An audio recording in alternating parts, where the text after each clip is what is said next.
Have you ever wondered what makes biodynamic farming not only sustainable and productive, but also unique? Then stay tuned, because today we're going to hear from farmer Rob, here at Warrah Disability Services and Farm. We will look at how is biodynamic farming different from permaculture, how to deal with pests and plant diseases, and is there something that could be implemented by an early childhood center, whether it's a childcare center, preschool or kindergarten. Hi, I'm Jan from sustainablebutterflies.com.au. We are on a mission to make Australian educational and care organizations sustainable, frugal and improve their carbon footprint. One of our 5 columns of sustainability is greenery. And while I have some horticultural knowledge, I don't know anything about biodynamic farming, but I'm also very lucky because today we will hear from farmer Rob.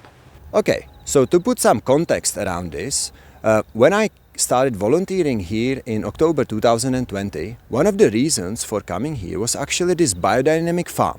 And I always wanted to learn a little bit about biodynamic farming. Now, Rob, what brought you here to Warrah? What do you do here? How would you describe biodynamic farming and what does it mean to you? Okay, so I first came to Warrah in 2005 as a volunteer. I worked for 3 months on the farm as part of a trip that I was on for about 5 years, travelling and working, volunteering on different farms in different parts of the world. I first came across biodynamic agriculture in India. And then when I arrived in Australia, this was my sort of first port of call, really. That was, some 15, 16 years ago. What do I do here? So I was the farm manager here for about 7 years, and I recently changed roles. Now I'm really here to coordinate different programs and to link people to the farm. So we have a lot of participants here that use our services. We're a disability services organisation. So my role really is to link those participants with the farm. So I run a nursery as part of that. We have a program with TAFE as well as part of that. And we have a discovery group which does a lot of our nursery work and garden work. And we've also got a school for special needs as well. And the school are involved with the farm also. So my new role really is to try and link all those services to make sure that they have interaction with the farm. Right, yep. Yeah. What does biodynamics mean to me? I guess it's a holistic form of agriculture. It differs from organic in that it's looking at the farm as a living organism, okay, and how that organism also relates to the wider cosmos. So we're not looking at ourselves in isolation, we're looking at ourselves as being part of a broader picture and what those influences mean for us and in relation to the soil, in relation to the plants, in relation to our animals. Okay. Now notice that all healthy beings are actually looking after each other, so this is the real deal here. Now my second question is, people are nowadays starting to see the difference between the mechanistic agriculture with its reliance on heavy machinery, monocultures and chemicals, and its better and healthy alternatives such as permaculture. But for someone who doesn't know about biodynamic farming or permaculture, how is biodynamic farming different from permaculture? Sure. It's a completely different thing altogether, really. Permaculture is a design system, it's a set of ethics, it's a way of living. I think that sort of gives you the tools to think about your actions and to tread a bit more lightly, to all sorts of things, build resilience. I guess that's one of the things where permaculture and biodynamics really marry is around the building of resilience. So biodynamics is an enhanced form of agriculture that's looking to build resilience for agricultural systems. That's through your soil primarily. So we're focusing on soil health, which is going to enable us to produce healthy crops, have healthy animals, produce nutrient-rich food for our customers, for our families. Permaculture really for me is a design system. It's a toolbox for the way that you plan not only a garden or a house or a suburb, but a way of life.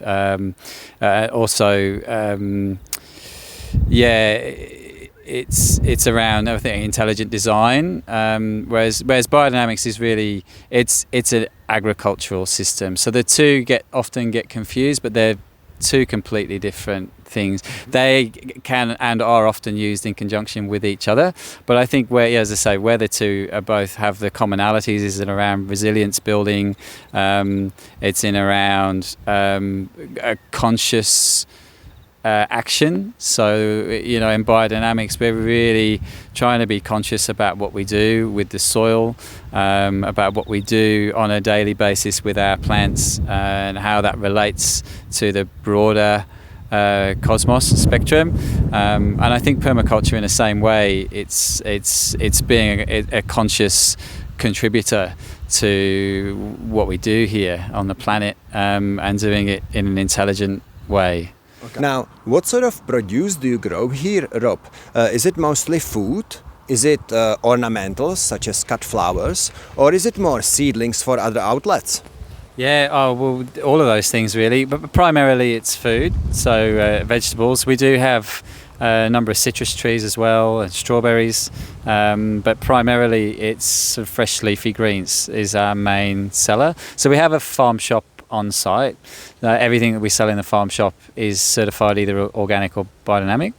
So there's a wide range of produce there. We don't grow all of that ourselves. We get it from other growers too. So really what we've decided to do in the beginning, I try to do everything, but really what we've decided to do in the last while is just to focus more on the leafy greens, and leave things like carrots and potatoes and onions and things like that to people that do it on scale. We're quite small scale, we're only really growing on about an acre and a half at a time.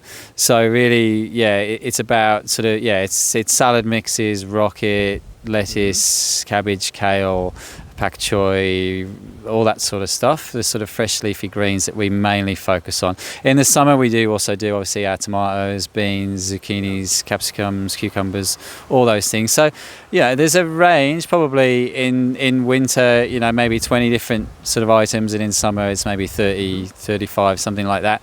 But primarily leafy greens, but then we do have a number of orange trees, a couple of different varieties of orange. We have a navel, we have a Valencia, we have a late navel now as well, we have grapefruits, we have a few lemons and limes, a few mandarins as well, and then about sort of 300 square meters of strawberries as well, which is just enough to supply the shop really. Okay.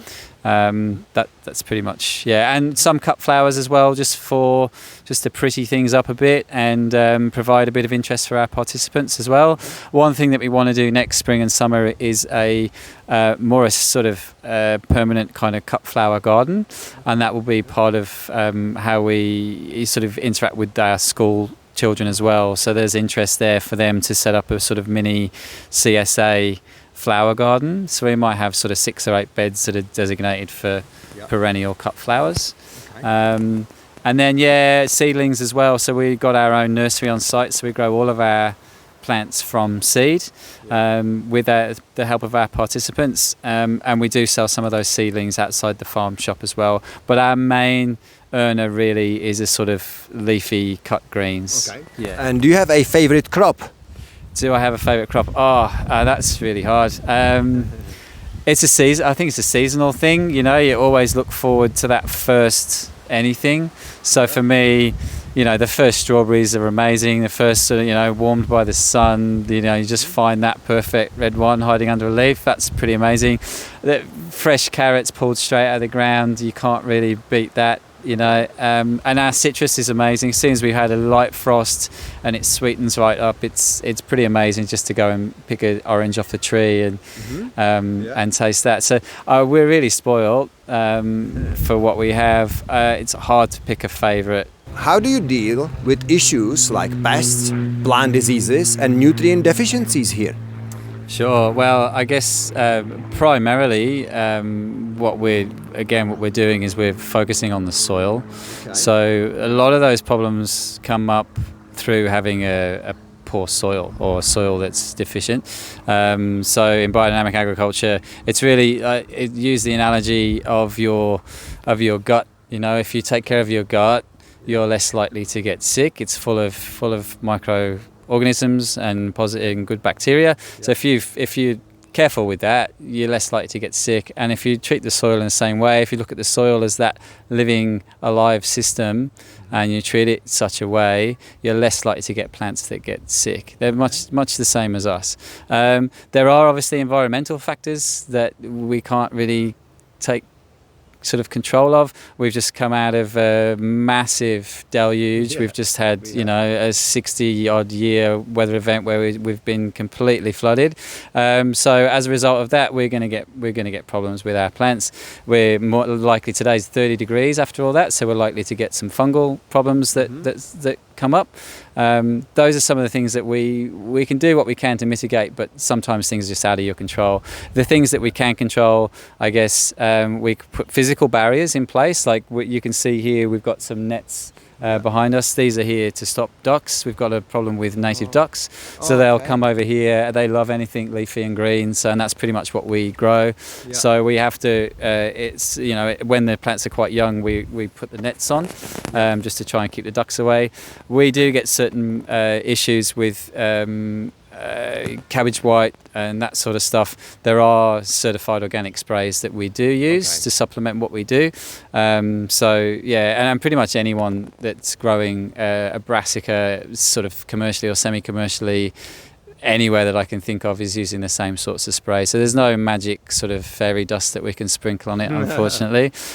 So we are faced with this, you know, with very similar problems to conventional and or organic farms as well. You just have to sort of deal with it. But as I say, primarily if you try and focus on the soil, on diversity, on having a range of sort of flowering plants around so that you're increasing beneficial insects and that sort of thing into your garden, into your space, it's all going to help to balance things out.